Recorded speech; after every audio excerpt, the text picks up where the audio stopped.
بسم اللہ الرحمن الرحیم۔ السلام علیکم، میں ہوں میاں منظور احمد ارائیں اور آپ میرا یوٹیوب چینل دیکھ رہے ہیں منظور احمد جے ٹی وی۔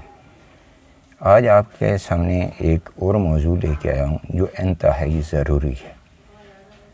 لوگوں کو جو مشکلات کا سامنا ہے وہ بھی کچھ بیان کی جائیں گی اور کچھ عوام اور سیاستدانوں کے بارے میں بھی آگاہ کیا جائے گا۔ پاکستان اللہ کی دی ہوئی ایک عطیہ ہے جس کے لیے جہد و جہد علامہ اقبال، قائد اعظم محمد علی جناح اور بہت سارے مسلمانوں نے اس کی بہت بڑی قیمت ادا کی اور یہ مورز وجود میں آیا۔ لیکن کاش ہمارے سیاستدان، ہماری قوم یہ سدھر جاتی کہ پاکستان کیسے بنا، کتنی ہم نے قربانیاں دی۔ لیکن اب جو موجودہ صورتحال جا رہی ہے، سیاستدانوں کو عوام کا خیال نہیں اور عوام کے اندر جذبہ تو پیدا ہو چکا ہے، لیکن اب بھی دوغلی پالیسی پہ چل رہے ہیں۔ کچھ ہمارے دوست میڈیا کے اوپر آ کے کسی کو یوتھیا جیسی گندی گالی دیتے ہیں تو کوئی کسی کو پٹواری کہتا ہے، اور ایسی میڈیا کے اوپر جو ہے وہ پوسٹیں لگائی جاتی ہیں جو کہ قابل اعتراض بھی ہیں اور غیر اخلاقی بھی۔ لیکن کیا جائے، اس پاکستان جو اللہ تعالیٰ نے ہمیں دیا ہے اس کو کون سدھارے گا، اس کے اوپر ابھی ہم بات کریں گے۔ ملک پاکستان کے اندر ہر بندہ بدمعاش بنا ہوا ہے۔ حکومت نام کی کوئی چیز نہیں، جو کسی محکمے کے اندر بیٹھا ہوا ہے اس کا کام کی طرف دھیان نہیں۔ چند ایک ایماندار لوگ ہیں جن کی تعداد 50% سے بھی کم ہے۔ اس کے علاوہ باقی اس ملک کے اندر اپنی اجارہ داری قائم کیے ہوئے ہیں۔ کسی کا کام کرنے کو دل نہیں کرتا، بلکہ جو لوگ اس ملک میں کام کرنا چاہتے ہیں ان کو اشرافیہ، طاقتور طبقہ ان کے سامنے دیوار بن کے کھڑی ہو جاتی ہے۔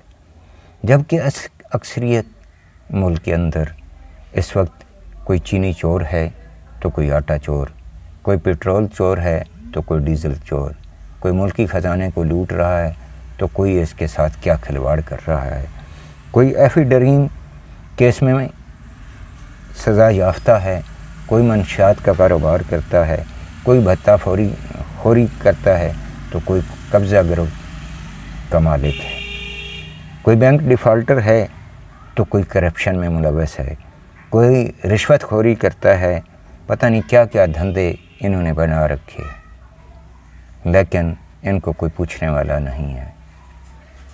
نہ یہاں پاکستان کے اندر آئی ہوئی کوئی کمپنیوں کو پوچھ سکتا ہے کہ تم لوگ کیا کر رہے ہو، کس طریقے سے ملک کے اندر خون لوٹ رہے ہو۔ میں ایک مثال دوں گا، مثال کے طور پہ جیز کمپنی یا ٹیلی نار کمپنی کو جو دیا گیا تھا پہلے 25 روپے، 30 روپے، 50 روپے لوڈ ہوتا تھا، اب جو ہے وہ اپنے لیے 70 روپے اور دوسرے نیٹ ورک کے لیے کم از کم 100 روپے کا لوڈ کراتا، اس کے علاوہ لوڈ نہیں ہوتا۔ اور اسی طریقے سے بے دریغ ٹیکس لگا کے، کال ٹیکس لگا کے لوگوں سے خون نہ چھوڑ رہے ہیں۔ اسی طریقے سے آ جائیں وابڈا کے محکمے کو، اس کے اوپر میں الگ ایک ویڈیو بھی دوں گا آپ کو۔ جو اس مہینے کے بل آئے ہیں وہ ہوش روا بددیانتی پر منحصر ہیں۔ اس میں حکومت کا ہاتھ ہے، اور جو ہمارے وزیر اعظم پیٹرولیم ہیں یا توانائی والے ہیں وہ بھنگ پی کے سوئے ہوئے ہیں، ان کو نہیں فکر کہ ملک کے غریب عوام کے ساتھ کیا ہو رہا ہے، چاہے وہ وزیر خزانہ ہی کیوں نہ ہو۔ یہ اگر آپ بجلی کے بلوں کو دیکھ لیں تو انسان کے رونگٹے کھڑے ہو جاتے ہیں کہ اگر 3300 روپے کا اس کا بجلی کا بل ہے تو اس کے اوپر 4000 یا 5000 اس کو فیول پرائس ایڈجسٹمنٹ ٹیکس لگایا گیا ہے، یعنی کہ اس کی قیمت لگائی گئی ہے۔ اس طریقے سے اور بھی بہت ساری چیزیں ہیں، ٹھیک ہے، وہ بھی میں آپ کو نظر ثانی آپ کے گزاروں گا، وہ الگ ایک بل بھی نشر کیے جائیں گے اور اس کے اوپر ویڈیو بھی بنائی جائے گی۔ اب چلتے ہیں آگے۔ کہ ہمارے پاکستان سے ان کو کب نجات کون بندہ دلائے گا؟ وزیروں کو، ٹھیک ہے، وزیر پر اربوں خربوں کے مالک ہیں، یعنی کہ جو اشرافیہ اس ملک پہ حکومت کر رہی ہے، کسی کے اپنے جہاز ہیں تو کسی کے لندن اور دبئی میں فلیٹ ہیں، پاکستان کے اندر فیکٹریاں ہیں، ملیں ہیں، مرغیوں کے بڑے بڑے اور بھینسوں کے باڑے ہیں، پتہ نہیں کیا کچھ ان کے کاروبار ہیں، کیا کیا انہوں نے گمنام کمپنیاں بنائی ہوئی ہیں۔ اس کے باوجود یہ ہمارے اوپر حکومت کرنے کیوں آتے ہیں؟ کیا ان کو پیسے کی کمی ہے؟ ان کا تو بچہ بھی پیدا ہوتا ہے تو وہ منہ میں سونے کا چمچہ لے کے پیدا ہوتا ہے، پھر کیا وجہ ہے؟ کبھی یہ کسی کو چینی چور کہتے ہیں تو پھر اسی چینی چور کے ساتھ مل کے اس کو سیاست میں لے آتے ہیں اور اس کی تعریفیں کرنے لگ جاتے ہیں اور الزام تراشیاں کرتے ہیں۔ یہ اس ملک کا کیا بنے گا؟ یہ عوام نے سوچنا ہے۔ السلام علیکم۔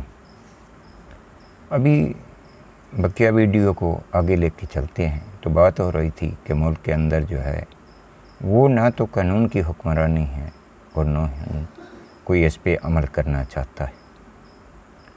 ہر طرف لا قانونیت ہے، غریب تو قانون کے شکنجے میں آتا ہے لیکن امیر کو کوئی پوچھنے والا نہیں، چاہے وہ پولیس کا ادارہ ہو، چاہے وہ عدالتیں ہوں یا کوئی اور جگہ پہ، ہمیشہ غریب ہی رگڑا جاتا ہے۔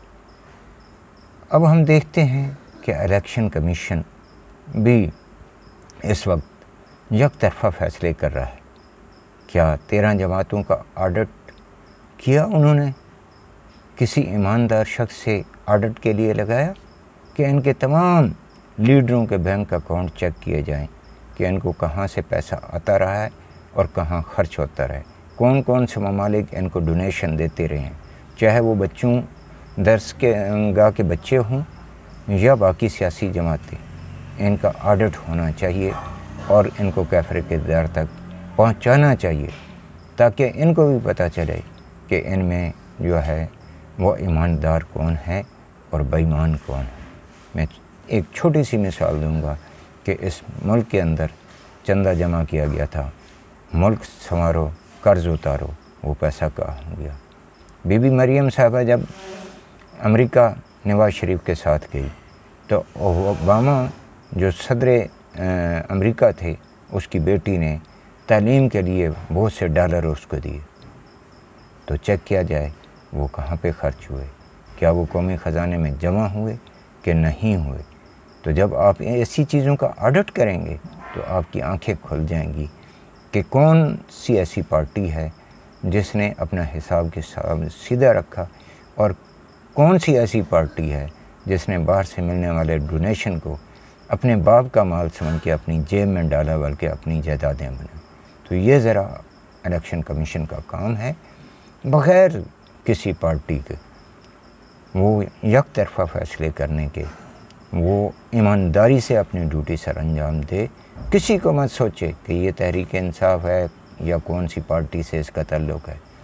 اس چیز کا وہ مکمل طور پہ آڈٹ کرائے تو پھر پتہ چلے گا کہ جو الیکشن کمشنر ہے وہ یک طرفہ نہیں بلکہ ایک ایماندار شخص ہے، اور جس طریقے سے چیف جسٹس آف جو ہے جوید اقبال نے نیب کے اندر اپنے قانون دیکھے، کیس دیکھے، اسی طریقے اس کو بھی چاہیے کہ یہ اس طریقے سے کام کرے۔ اب آگے چلتے ہیں کہ جناب پاکستان کے اندر کیا عمران خان صاحب کرپٹ ہے؟ آپ کو لگتا ہے کہ اس نے کرپشن کی ہے؟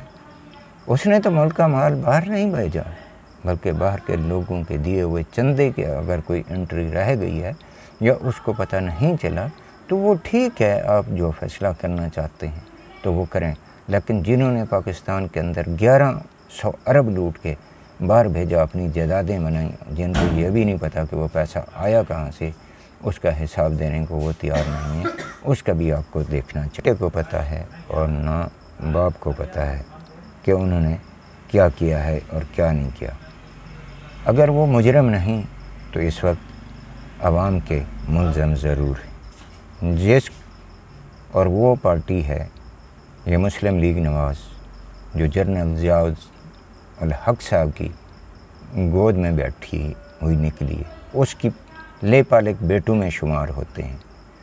تو ان کا اپنا کوئی سیاسی وہ نہیں ہے، انہوں نے بہت عرصہ حکومت کی ہے، لیکن یہ بھی ایک کسی کی چہیتی پارٹی ہے۔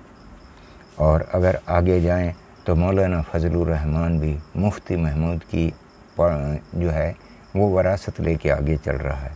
اسی طریقے سے کوئی ذوالفقار علی بھٹو اور بی بی بے نظیر صاحبہ کے خون کو کلیم کر کے ملک کو لوٹ رہا ہے، تو کیا ان کو ملک کے لیے کوئی ایک مالی خدمات انہوں نے دی کہ اپنی جائیدادیں بیچ کر انہوں نے اس ملک کو سنوارا؟ نہیں، اس کا جواب ان کے پاس نہیں، بلکہ اس ملک کے اندر لوٹا ہے۔ عوام کو نہ موٹر وے کی ضرورت ہے اور نہ ہی کسی جو ہے وہ ٹرین کی۔ عوام کو کھانے کے لیے رزق چاہیے، اور اس کے لیے جو اس کی کمائی ہے وہ شام کو اپنے بچوں کا پیٹ پال کے آرام سے سو سکے۔ اس نے کسی غریب نے، ریڑھی والے نے جو ہے وہ راول پنڈی یا جو ہے لاہور میں جا کے اس موٹر وے کے اوپر سفر نہیں کرنا یا ٹرین پہ نہیں کرنا۔ تو حکومت کو سوچنا چاہیے کہ یا تو عوام آپ کو فدو لگا رہی ہے یا آپ عوام کو فدو لگا رہے ہیں۔ مخلص ہونا پڑے گا دونوں کو، تب اس ملک کا کام چلے گا۔